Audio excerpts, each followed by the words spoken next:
We're going to start actually session 4.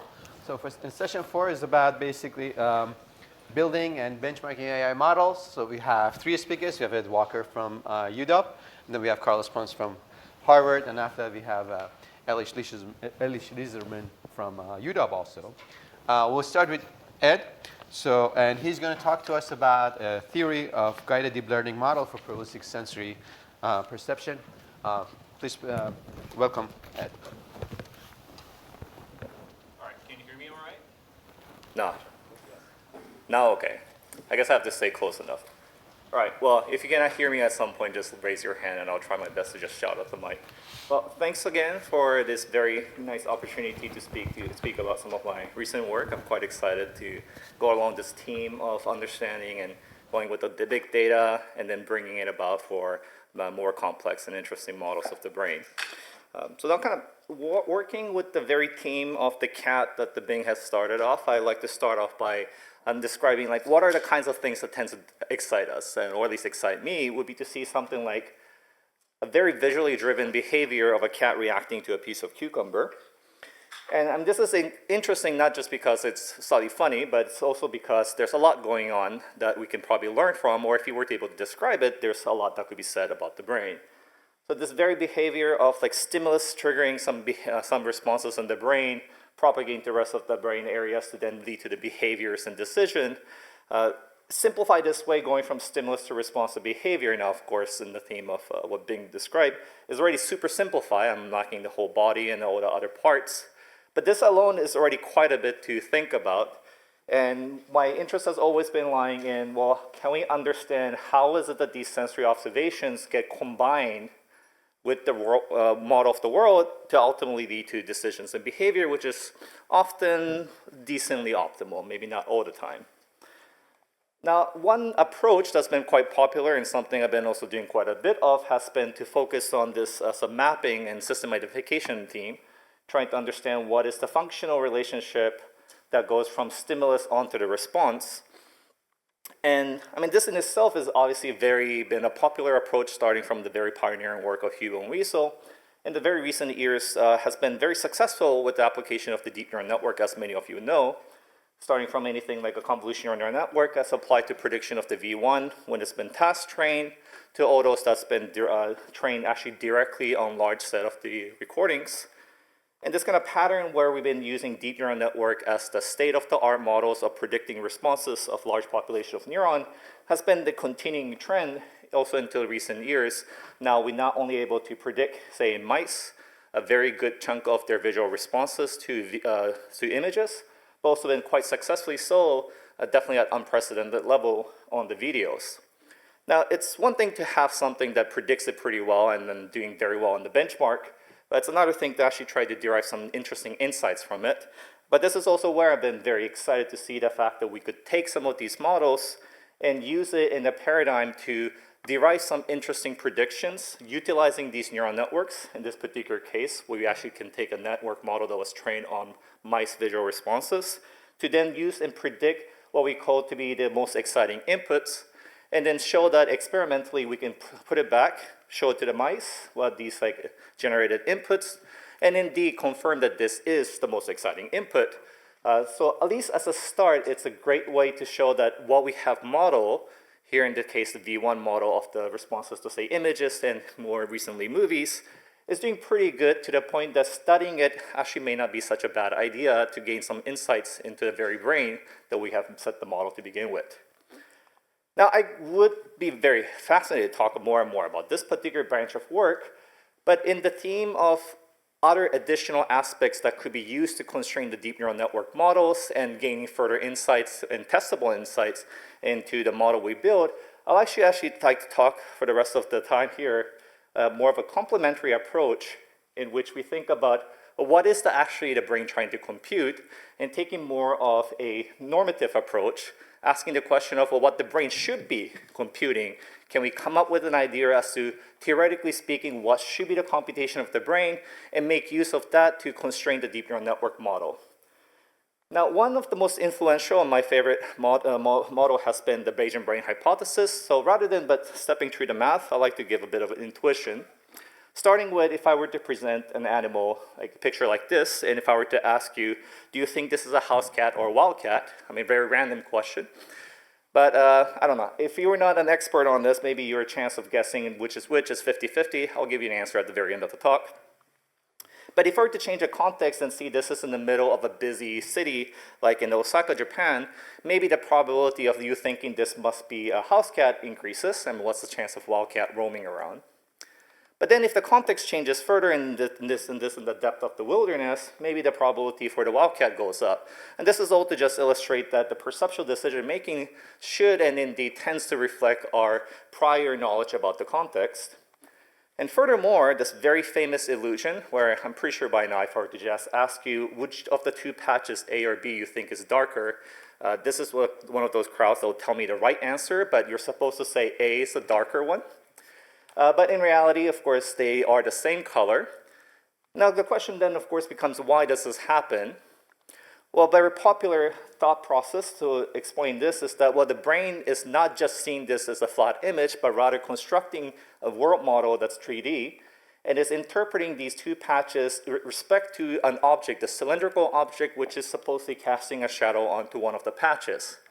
And furthermore, when brain interprets the sensory input, they have supposedly the generative model or physical model of the world on how the object color combines with the lighting to give rise to an apparent color, such that if it's brighter, it gets brighter and like more like bright color, whereas if it gets darker, then you just need apparent color that's darker despite no changes in the actual color patches.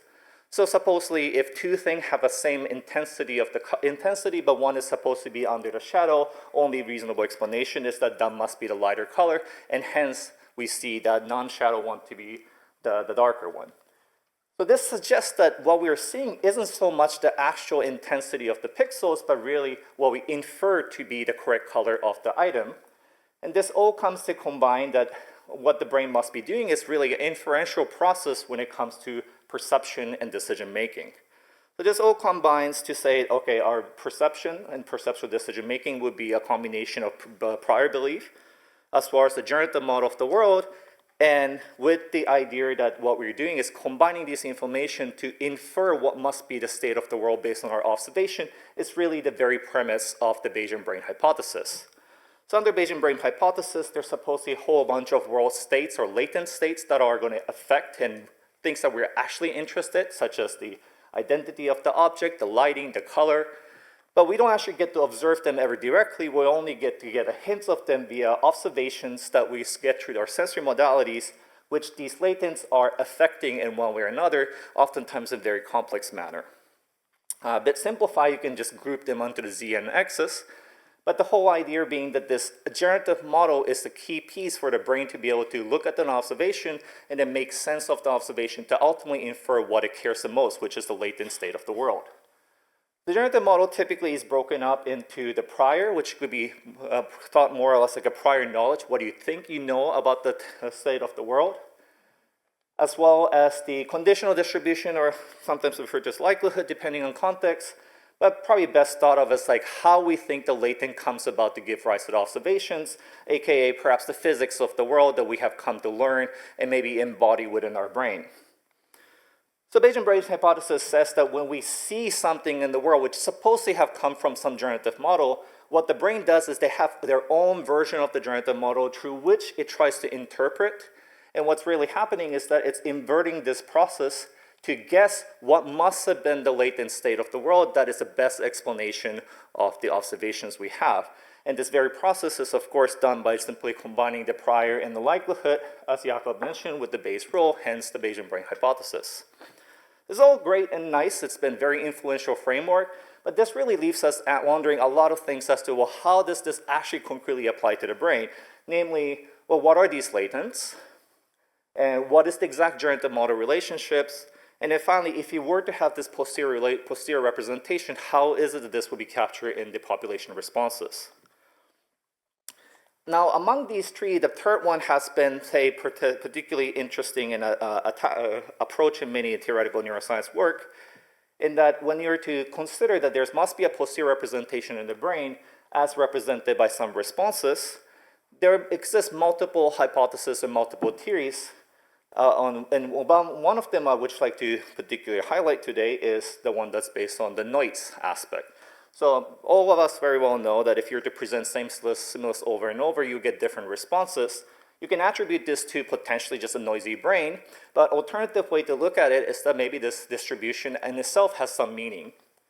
So perhaps if you were to have some latent over which we're trying to represent the distribution, one way by which the brain can achieve it is to have neural activity that varies every single time, but over the collection of many such responses, capture the distribution it's trying to express.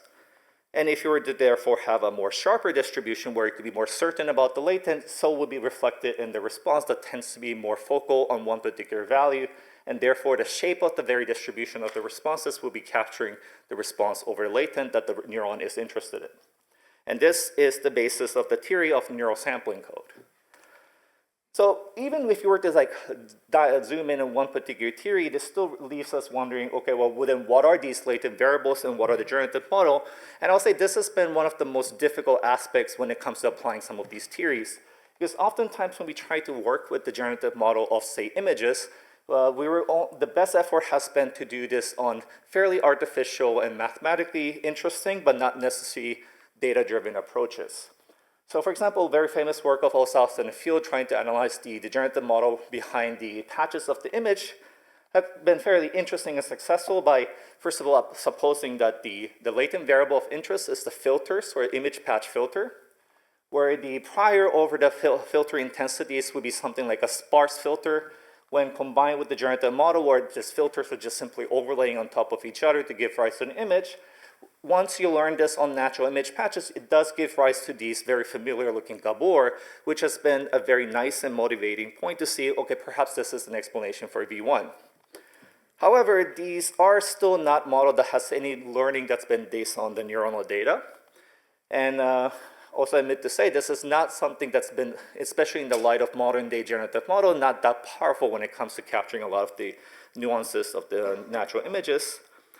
And if anything, any sort of model prediction that could be derived from this has been at best qualitative in nature with really little to no quantitative direct comparison against the data.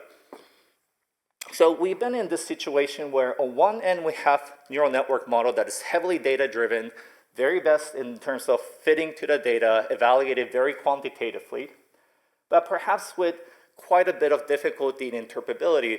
Now, of course, there's a lot of attempts in trying to understand this. There's many tools that's being developed, but still remains to be said that representation is not something that's immediately intuitive, at least based on the structure of the model.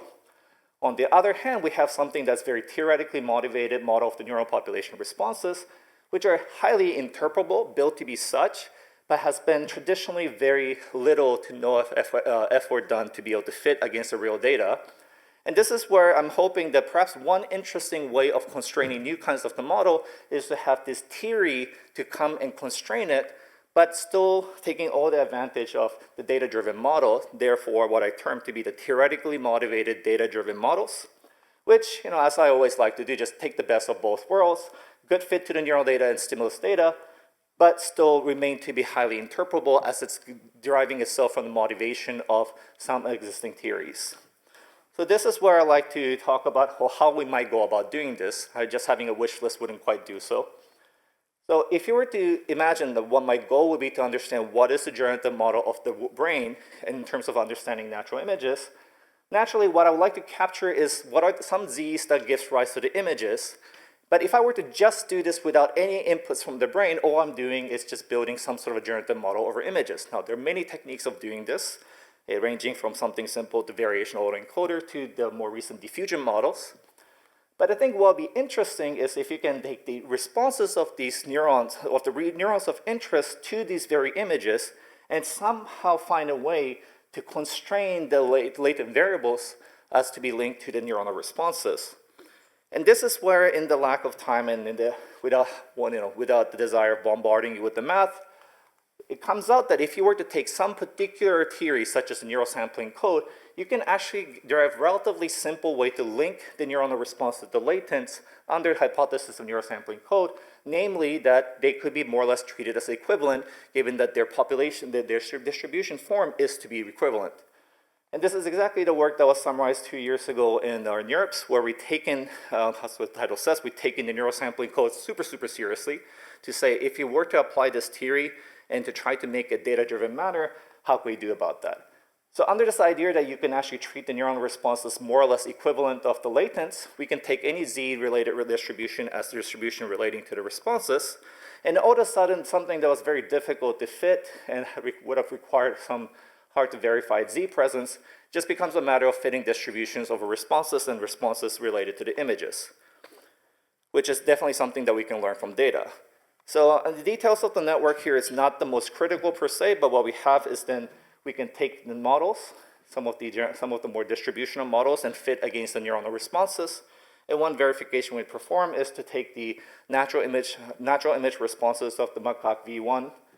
And then if you were, we also compare these to some of the existing well-known generative models, which have been the standard models to use for whenever the discussion pertains to the neural sampling code, anywhere ranging from the prior of the form of the Horian Hibernian with the sparsity, to an alternative form as found in the O'Sullivan field, to some of the more easy but fairly often used Gaussian distributions, with all very much same thing using the overlay of the filter as the generative process. And perhaps it comes as a no surprise if you were to compare these completely data-driven based fit versus these fairly artificially made previous models.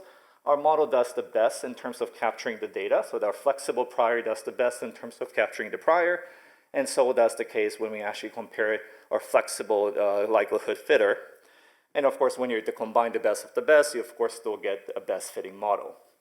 So this perhaps doesn't come too much as a surprise, but it still lingers the question of, well, how good is this if I say this is the best?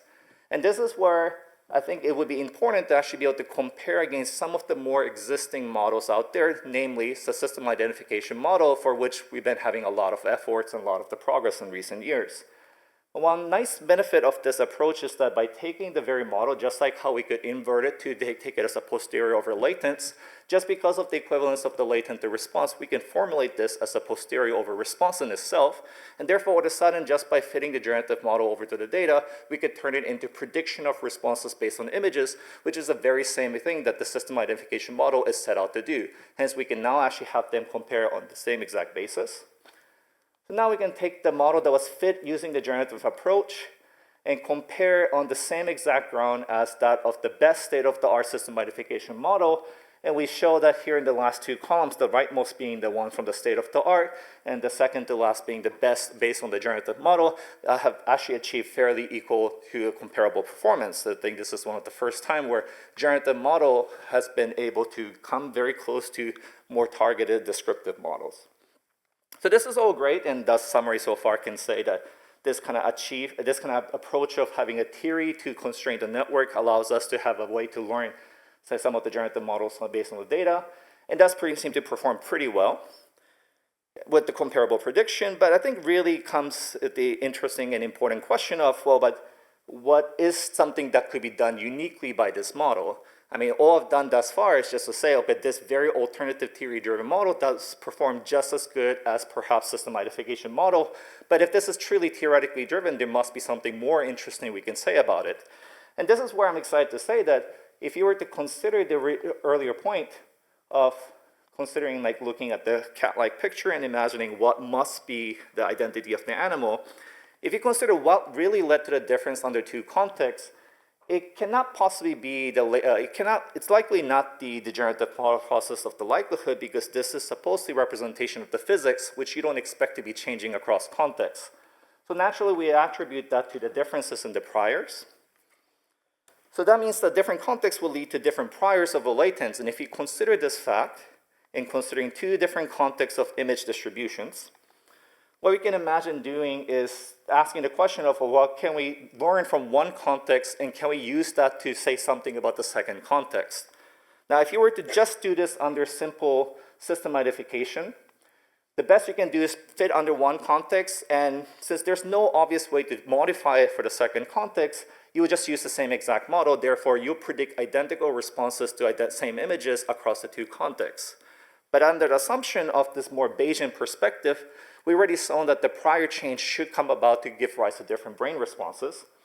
And under the generative model approach we've taken, What we can do is take a couple stepwise approach where we first learn the prior, the likelihood from the data, which can then be turned to, of course, take the prediction posterior. But then going from the next, what we do is we only transfer the likelihood aspect of it. But because we still have the image distribution in the second, we can combine these two to learn a new prior that explains the data distribution, which then finally can all be combined to yield a new posterior under the new context, thereby achieving a way to go to the new context and make a prediction of the responses with absolutely no need for the data in the second context, thereby suggesting a way to achieve a zero-shot learning. Now, this is all in the theoretical domain at the moment. This has been something we summarized very recently in NeurIPS. But to cut to the chase, basically, if you were to do this and apply on the simulated data, this works quite well. And this, we think, is a very interesting way of testing this one of these theoretically driven models. And it all therefore comes to, let's see, I'm just going to jump to the last one. The conclusion that, I don't think I have to convince anyone that deep learning models have been a very powerful model, but I've been very excited about this idea of theory-guided models that could potentially give us further insights.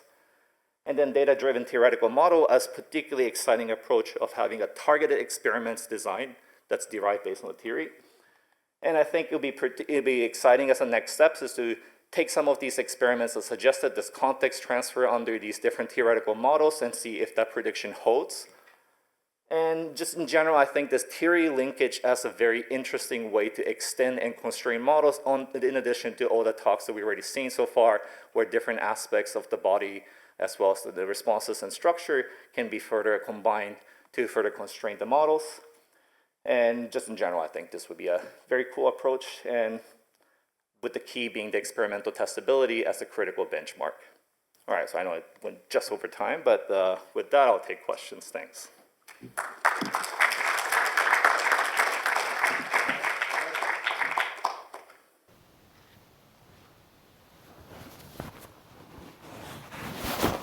All right.